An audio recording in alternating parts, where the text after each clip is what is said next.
గురుభ్యో నమః, శ్రీమాత్రే నమః. అయితే నేను జ్యోతిష్యురాలిని కాబట్టి నా సబ్జెక్ట్ నేను చెప్పక తప్పదు. అయితే జ్యోతిష్యం అనేది చెప్పించుకోండి, అన్ని విధాలా మీకు శుభప్రదంగా ఉంటుంది.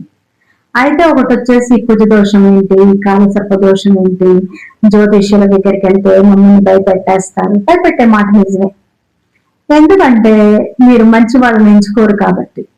మోసపోయి మోసపోయి మోసపోయి మా దగ్గరికి వస్తారు. మా ఫీల్డే చెప్పటానికి మోసాజనకం. అదేంటంటే అల్ప జ్ఞానంతో కొంతమంది ఊరి మీద పడ్డారు, నేర్చుకోలేదు, గురువులు లేరు, ఏమీ లేదు, జ్యోతిష జ్ఞానం లేదు, ఏమీ లేదు. అందరు అలా ఉన్నారని నేను అనను, కొంతమంది అలా ఉన్నారు. వాళ్ళ చేతుల్లో మోసపోయి మా దగ్గరకు వచ్చి ఏడుస్తూ ఉంటారు. అది కాకుండా చెప్పొచ్చేది ఏంటంటే, మంచి జ్యోతిష్కుడిని కలవాలి, వాళ్ళ నిర్ధారణ చేసుకోవాలి, వాళ్ళ దగ్గరికి వెళ్ళాలి అని అంటే 1-4 సార్లు ఆలోచించండి. ఆలోచించి మీ మనసు అనేది ఒకటి చెప్తుంది, దాన్ని నమ్మండి. నమ్మి వాళ్ళ దగ్గరికి వెళ్ళండి. మ్యాచ్ ఫిక్సింగ్ ఈ మధ్య తొందరపడిపోయేది ఏంటంటే పెళ్లి ప్రయత్నాలు. లవ్ మ్యారేజ్ చేసుకుంటారు, వాళ్ళు తొందరపడుతూ ఉంటారు. వాళ్ళు మా దగ్గరికి వచ్చి ఎలాగైనా సరే, ఏ విధంగానైనా సరే మేము పెళ్లి చేసుకోవాలనుకుంటున్నామని వస్తారు. వచ్చినప్పుడు అప్పుడు మనం ఏమీ చెప్పలేం.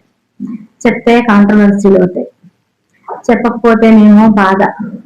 ఇంకా కొంతమంది నిశ్చితార్థం అయిన తర్వాత వచ్చేసి చెప్తారు, మీరు చెప్పండి, మీరు చెప్తే కరెక్ట్ గా ఉంటుంది అని. నిశ్చితార్థం అయిన తర్వాత మనం ఏం చెప్తాం చెప్పండి, తప్పు కదా అది చెప్పటం.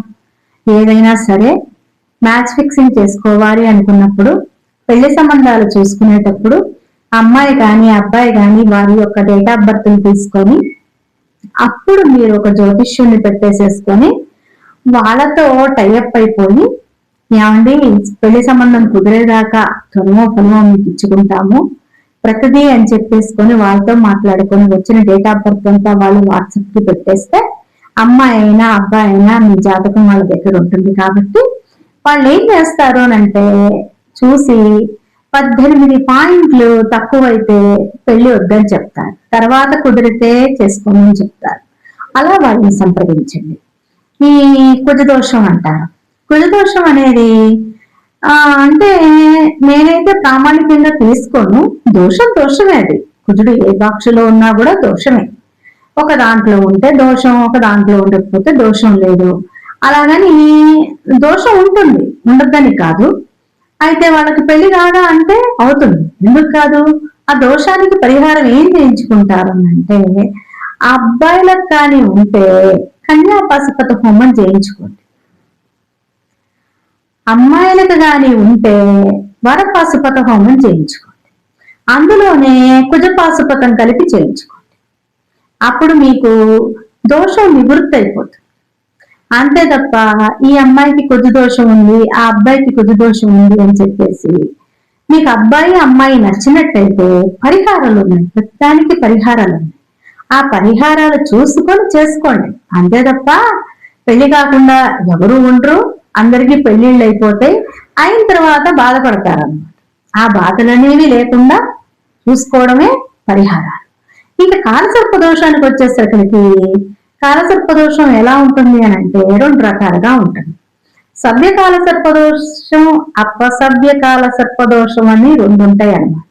అయితే అందులో ఏంటి, మహర్దశ పట్టేటటువంటి సర్పయోగం ఉంటుంది, మళ్ళీ పాతాళానికి పంపించేటటువంటి సర్పయోగం కూడా ఉంటుంది.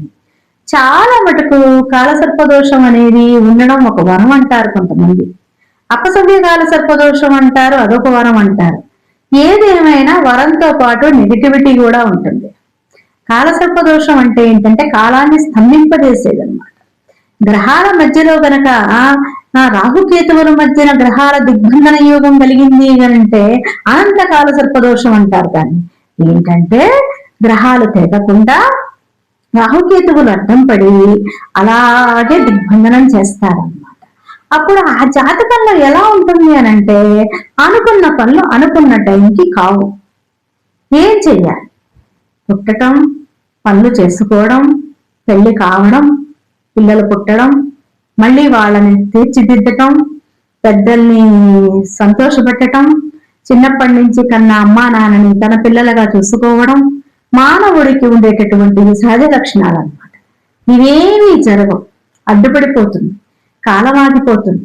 30-35 ఏళ్ళు 40 ఏళ్ళు వచ్చినా గాని ఉద్యోగం రాదు, చదువు సరిగ్గా ఉండదు, చిన్నప్పటి నుంచి పెళ్లిళ్ళు కావు. ఇది కాలసర్పదోషం అనేది అది ఒక యోగంగా మారచ్చు.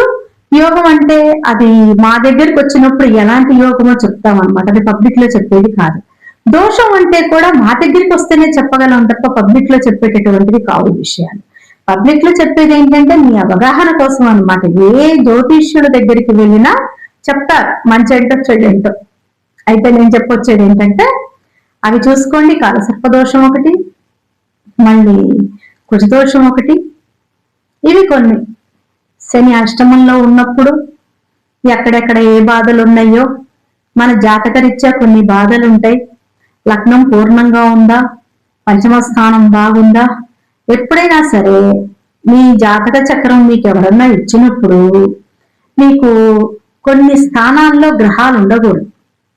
అదేంటి అంటే 3, 6, 8, 12, 7 గ్రహాలు ఉండకూడదు.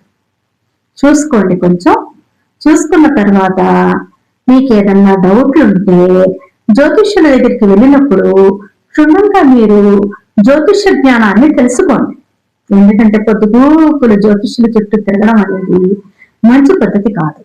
ఆ డబ్బు ఏదో ఒక్కసారి వెచ్చిచ్చండి, మీరు బాధపడకండి డబ్బులు పోతున్నాయని. మీకు ఇంత జ్ఞానాన్ని ఎవరు అందిస్తారు? ఇది ఒక సబ్జెక్టు ఉంది కాబట్టి, మేము నేర్చుకున్నాం కాబట్టి మేము చెప్తున్నాం. ప్రతిదీ కూడా మీరేదో కోర్సులు చేసుకుంటారు, ఆ కోర్సుల కంటే ఇది తక్కువేగా. ఒక జీవితానికి ఉద్యోగానికి కోర్సులు చేసుకుంటే గానీ ఉద్యోగం రాదు. అలాగే జ్యోతిష్యం ముందుగానే తెలుసుకుంటే మీ జాతకంలో మీరు ఎటు పయనించాలి, ఎటు వెళ్ళాలి, ఏమిటి అనేది మీకు ఒక మార్గం అనేది దొరుకుతుంది. భయపడకండి, ప్రతి దానికి పరిష్కారం ఉంది. రత్నాలు ధరించవచ్చు, హోమాలు చేసుకోవచ్చు, పూజా కార్యక్రమాలు చేసుకోవచ్చు, మీరు దాన ధర్మాలు చేసుకోవచ్చు. ఏదైనా తెరుచుకొని మీ తలరాతని మీరే మార్చుగలిగే శక్తి 80% మటుకు మీ చేతుల్లో ఉంది. 20% మటుకు కర్మ ఫలితం. యద్భావం తద్భవతి. మీరు సక్రమంగా మనస్ఫూర్తిగా కనుక చేసుకుంటూ, అబద్ధాలు అవసరమైనప్పుడే ఆడాలి, అనవసరంగా అబద్ధాలు ఆడకండి, మోసాలు చేయకండి, నేరాలు చేయకండి, ఘోరాలు చేయకండి, ప్రేమతో ఉండండి, ఆడవాళ్లతో సక్రమంగా నడుచుకోండి. ఇవన్నీ కనుక చేసుకుంటే మనం ఏంటంటే స్ట్రిక్ట్ గా ఉండడం వల్ల, మనం క్రమబద్ధీకరణతో జీవించడం వల్ల మనకి సూర్యుడు సుఖీ భవ అని సంకల్పం పెడతాడు. ఆడవాళ్లతో సక్రమంగా ఉండటం వల్ల చంద్రుడు సంతోషంగా మీకు బ్లెస్సింగ్స్ ఇస్తాడు. మేనమామలు, బయట పెద్దవాళ్ళు, పోలీస్ ఆఫీసర్లతో గాని, గవర్నమెంట్ ఉద్యోగస్తులతో గాని నియబద్ధతగా కృషితో మీరు కూడా పనులు చేసుకుని వాళ్ళకి గౌరవిస్తూ ఉంటే కుజుడు హ్యాపీగా ఉంటాడనమాట. గ్రహాలు హ్యాపీగా ఉంటే మీకు బ్లెస్సింగ్స్ కంపల్సరీగా దొరుకుతాయి. వర్తకులు, వ్యాపారస్తులు వాళ్ళని హేళన చేయకుండా, ఎక్కడన్నా ఒక వస్తువు కొనుక్కున్నప్పుడు మీరేం చేస్తారు అంటే, నేను మోసపోయాను, వాడు నన్ను మోసం చేశాడు అని అనుకోవటం వల్ల జరిగిపోయింది ఏదో జరిగిపోయింది. అలా అనుకోవటం వల్ల మీకేమవుతుంది? గురుడు శాపాన్ని ఇస్తాడు. అలా అనకుండా ఉంటే సంతోషంగా ఉంటుంది. మళ్ళీ తర్వాత వచ్చేసి గురు శాపాలు తగులుతాయి అన్నమాట. బ్రాహ్మణోత్తముల్ని, మీకంటే పెద్దవాళ్ళని, మీకేమీ తెలియని విషయాల గురించి చెప్తూ ఉన్న వాళ్ళని కించపరిచి హేళనం చేస్తే గురు శాపం తగులుతుంది. శుక్రశాపం తగులుతుంది. ఏంటంటే కొంచెం భార్యని భద్రతగా చూసుకుంటే, ఆమె కోరికలు తీరిస్తే శుక్రుడు మీకు అనుకున్నన్ని డబ్బులు ఇస్తారు. ఇక శని శాపం అంటే మన ఇంట్లో పనివాళ్ళని గాని, బయట పనివాళ్ళని గాని, వర్తకులను గాని, ఎవరినైనా సరే మనం హేళన చేయొద్దు, మన కింద పనిచేసే వాళ్ళని. ఇదనమాట. అయితే వ్యసనాలకి లోనైన వాళ్ళని నీచంగా మనం చూసినప్పుడు, వాళ్ళ యొక్క లోపాలని మనం నీచంగా మనం చూసినప్పుడు రాహుకేతువుల శాపాలు తగులుతూ ఉంటాయి. ఇవన్నీ చేయకుండా ఉంటే, సరైన మార్గంలో మనం ఉంటే 20% మనల్ని మనం కాపాడుకోవచ్చు, 80% మనం రెమెడీ చేసుకోవచ్చు, 100% పూర్తిగా మనం సుఖంతో ఉండడానికి ఛాన్స్ ఉంటుంది. ఇవన్నీ పాటించండి, సుఖంగా ఉండండి. శుభం. ఓం శ్రీ గురుభ్యోం నమః. మాతాజీ గారిని సంప్రదించి తమ సమస్యలకు పరిష్కారం పొందాలనుకున్న వారు క్రింది నెంబర్లకు కాల్ చేసి అపాయింట్మెంట్ తీసుకోగలరు. ఇలాంటి మరిన్ని వీడియోల కోసం మా వీడియోస్ని లైక్ చేసి సబ్స్క్రైబ్ చేయండి. ధన్యవాదాలు.